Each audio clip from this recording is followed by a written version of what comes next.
New villagers, hotkeys, build orders, and the like. These are the seemingly rote tasks that accomplished AoE2 gamers practice extensively to improve.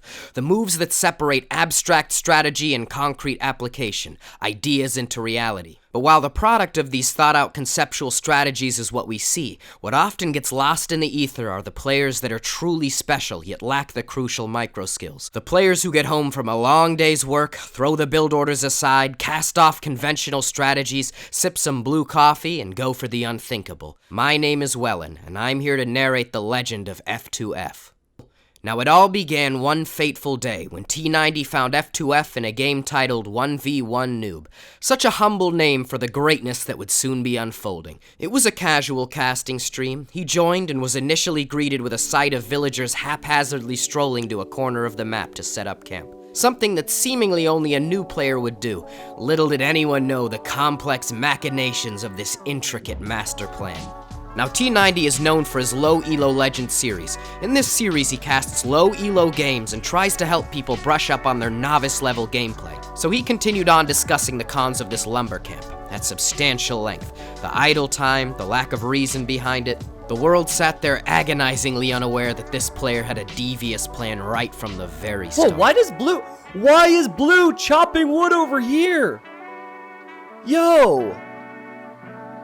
Amazing learn.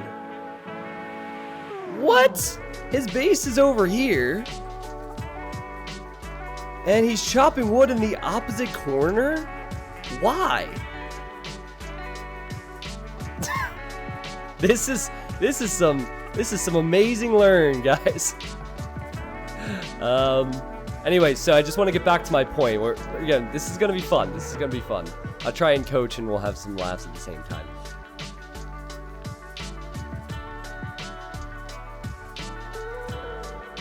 Blue, please wall with more villagers. Please wall with more villagers, Frank. I'm assuming his name is Frank.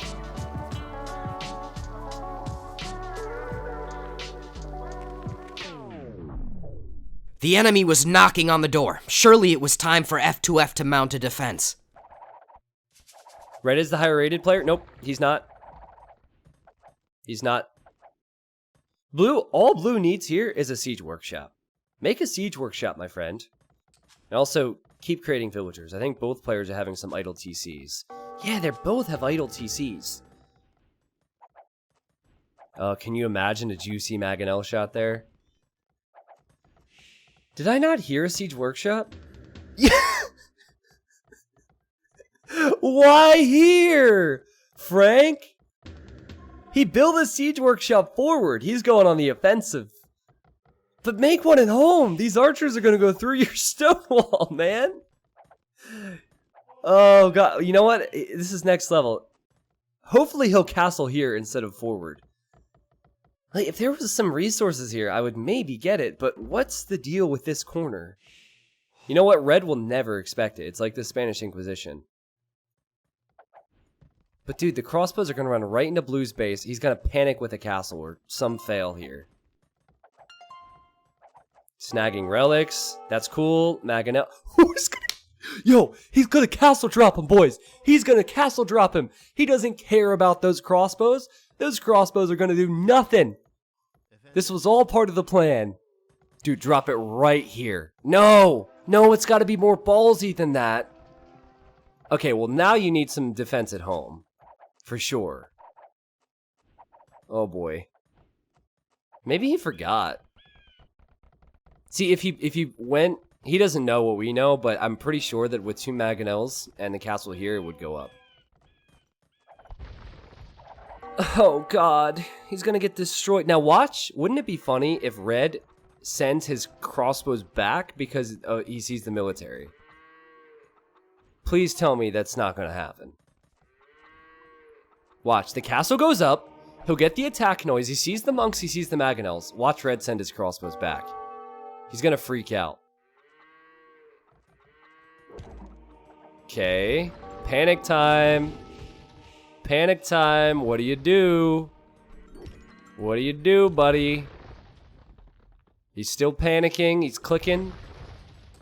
He's running. Okay, he's going in. This is the correct decision. This is the correct decision. Yep. Boom. He has 20 extra vills. Red should be fine, but these types of strategies can make you panic. A tower? Why tower there, Blue? I guess he doesn't know about the gold. Oh, yeah! You kill that mill. Oh, and Blue has... See, imagine if Blue would have just built a siege workshop. No! Red, don't run back! You know what? I get it. At this level, you probably are not going to micro crossbows against 2 mangonels, so maybe run back. F2F blindsided his opponent with his swift attack. What started with 4 industrious villagers chopping wood in the wilderness had turned into a powerful force that could win the game. Less economy? There was a simple solution to that. That will be gained from those 2 farms in there will not be near as nutritious. Okay, so defensive tower, I like it. Barracks for eagles is good against mangonels. Oh my god! Blue is flexing on this dude! He's really town centering here! Oh my goodness! There's a tower there! This guy doesn't care! This is why we cast amazing learn games. This is why we cast low rated games. Now Red, how's your micro? How's your micro, buddy? He's pissed off that his mill got attacked. He's like, no, I'm gonna take your perfectly non-charged farms. Oh, Garrison the... Oh. Dude, he garrisons the TC at perfect time. His TC micro is like Viper. Oh my god. Just wait till he quick TCs. He's gonna go for some quick town center walls soon, I bet. Let's go. Now, neither of these players know that I am watching this right now. We're just gonna hope that they don't know who I am. They allowed spectators and I decided to join. Oh man, the Janissaries are doing work here. The Janissaries will destroy eagles. And the repairs from Blue. Oh boy. Oh boy. More eagles, more crossbows. This is intense stuff. And Red calls the GG! The madman had done it. 4 villagers into the far reaches of the map. Lumber camp, siege workshop, monastery, castle drop, and then forward town center. This was a strategy that was never seen before, slapped together with what seemed like wild abandon. But there was a cunning plan behind all of these moves. But it was too intriguing to just move on from this. T90 had so many questions. It was time to get some answers. This is Green Arabia. I actually think Green Arabia is great to practice your builds on because all the resources are a bit closer. No, Red! Oh no! This is so common in low-rated games. To just dive that scout directly into the TC. The scout, the unit designed to warn your people of oncoming attacks. Matt Nasty was lacking crucial information. He was in the Dark Age with no intel on F2F's movements or plans. It was his time to make the move. Everything mastered to be able to scout while doing your builds. It's not easy, and so he probably just wasn't paying attention. It happens to me too, chat. It happens to me too. To get the food he'd need, or have 3 lumberjacks on the berries. But it's just, we're just talking small things. Okay. Oh, he's doing it again!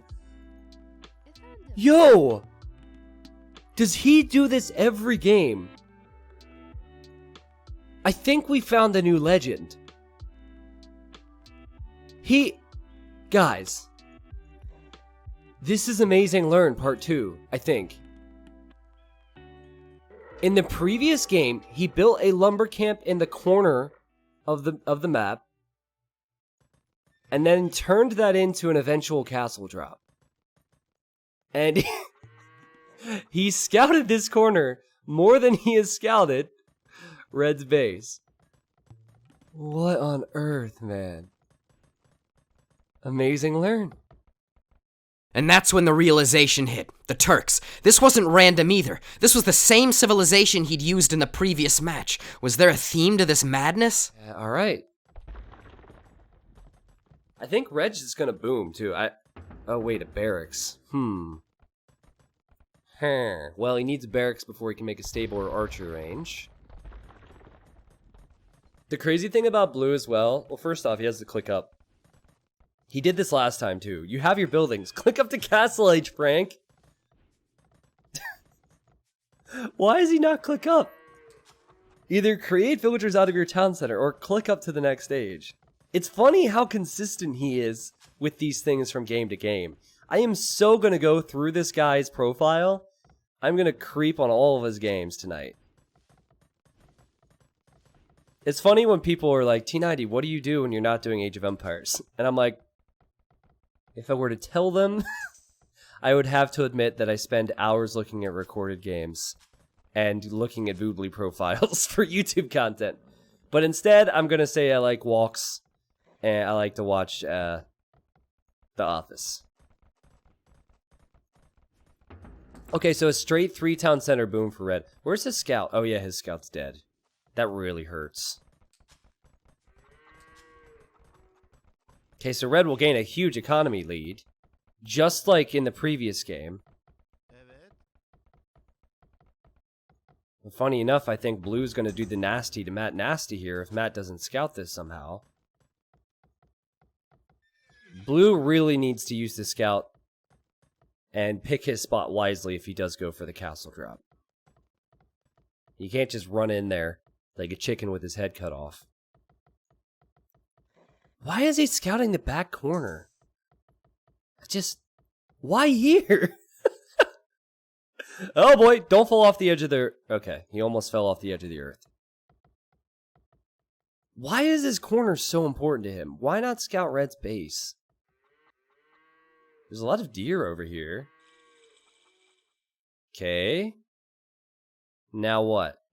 Monastery and siege workshop, just like last time. Last time he built 2 mangonels, 2 monks, and then he dropped the castle. But he also had a TC up here pretty early, and he had maybe 8 or 10 villas building the castle. So will he... Okay, wheelbarrow from the TC at home. There's definitely consistencies here. Will he now town center forward? Has the resources for a T... Dude! I love this guy! I love this guy!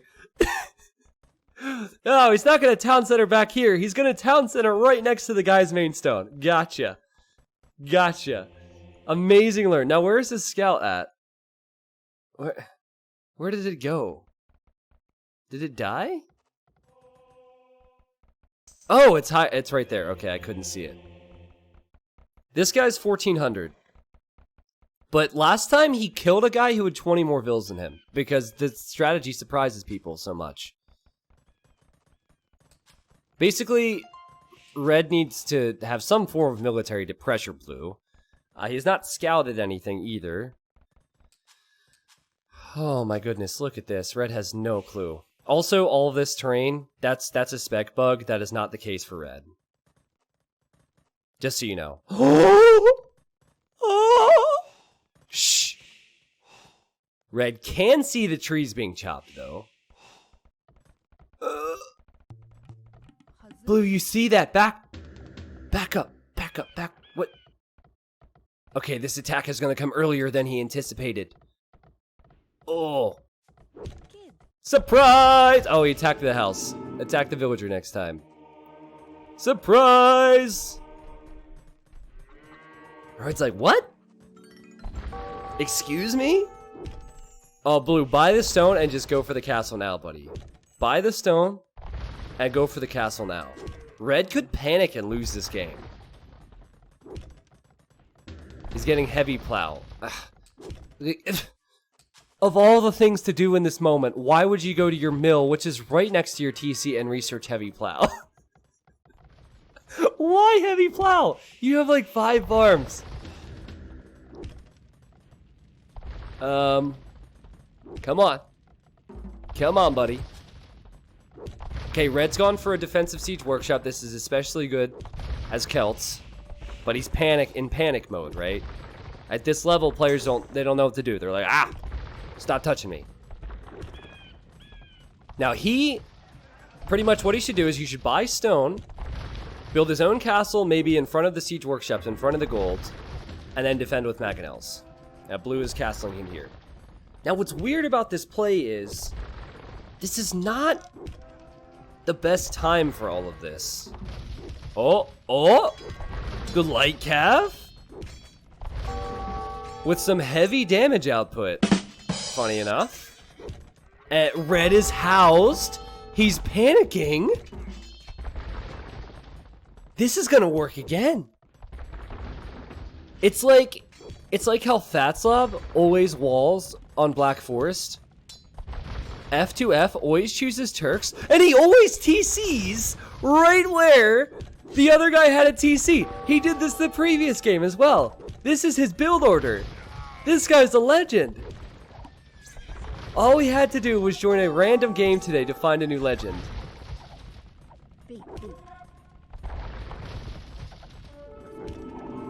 This is almost like arena players who are like overly aggressive and they don't focus on their economy. That's kind of how Blue is playing this. He's not creating vills. He's still so far behind in vills. This is why, guys, this is why I always say prioritize making military over eco, because if you find yourself with all this eco and you don't know how to use it and you don't have map control, you're going to be getting nastied. Say goodbye to the main gold. Say goodbye to the villagers. Oh boy. Come on, Blue. Oh no! Oh, nice dodge. Oh, the scorpion. Repair each Mangonel. Nice. Oh!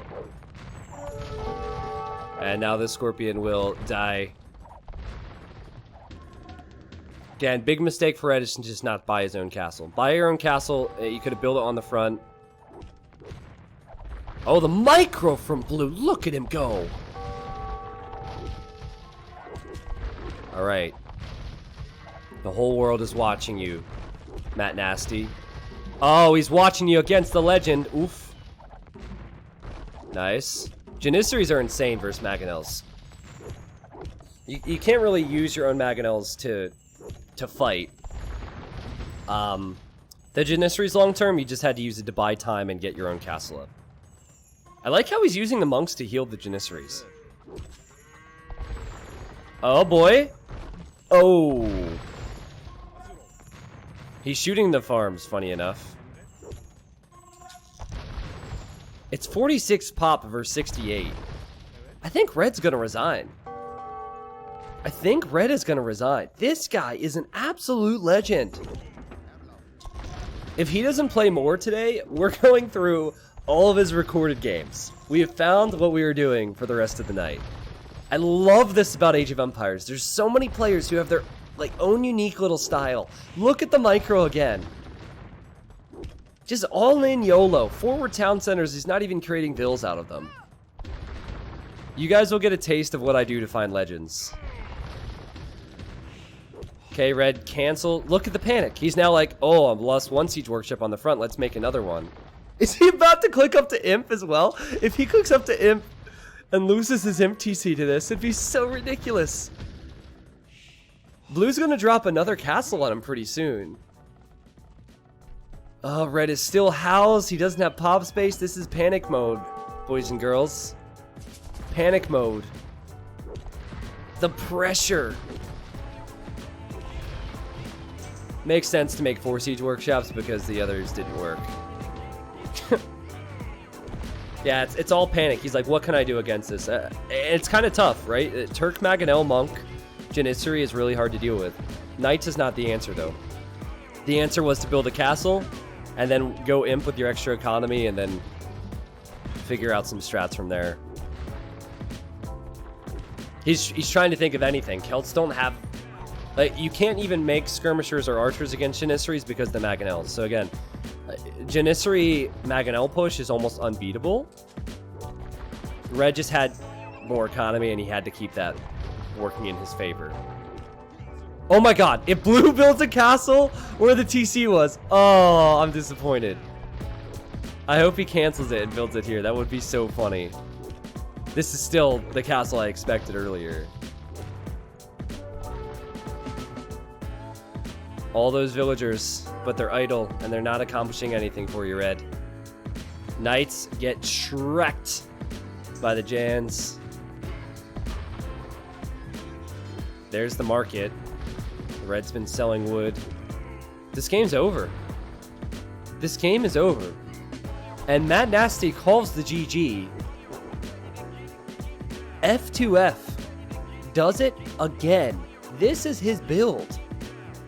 So in a world where idle town centers are frowned upon, economy upgrades are prioritized, and build orders are a necessity, F2F was a shining beacon of light in the darkness of conventional wisdom.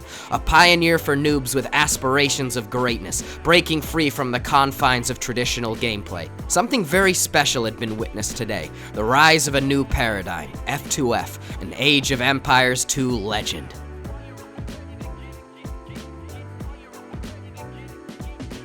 So the next time you go sweeping through an opponent's town, feeling that victory is all but assured, don't forget that there might be more to the match than meets the eye. Remember that 4 hard-working villagers in a remote forest took down an entire empire. My name is Welyn. I hope you enjoyed. This is one of the more unique YouTube uploads I have ever had. Thank you, Welyn, for joining me. You did an excellent job. It was a ton of fun. And thank you, F2F, for this awesome strategy. I did speak to F2F before I uploaded this, and F2F thought it was awesome that I had interest in his games and was okay with the world seeing it. So be careful when you're out there against Turks. You never know what you'll be up against. We'll see you next time, guys.